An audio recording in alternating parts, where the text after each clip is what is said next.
বান্ধবী যখন বাঁশ দেয়। আজকে তো আমাদের ম্যাথসের খাতা বেরিয়েছে, আমি ম্যাথসে মাত্র 1 পেয়েছি 100-র মধ্যে। মাকে যদি এটা আমি বলি, মা তো আমাকে বাড়ি থেকেই বের করে দেবে। না না, মাকে এখন কিচ্ছু বলার দরকার নেই, থাক, কদিন পরই জানাবো। A few moments later. কি রে সুপর্ণা, কি করছিস? ই আবার এখন কেন এসেছে? আরে রিমা যে। কাকিমা ভালো আছেন তো? এসো রিমা, বসো বসো বসো। তুই বস না, বস, তোর সাথে আমার কথা আছে। হ্যাঁ বসছি। আসলে আজকে তো ম্যাথসের খাতা বেরিয়েছে। যেটার ভয় পাচ্ছিলাম ঠিক সেটাই হলো। কাকিমার সঙ্গে তো আমার দুদিন আগে দেখা হয়েছিল। কাকিমা তখন আমাকে জিজ্ঞাসা করছিল, কাকিমা জানেন তো আমাদের ম্যাথসের খাতা বেরিয়েছে, আর আমি 98 পেয়েছি।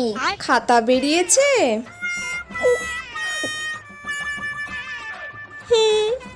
কত মার্কস পেয়েছিস?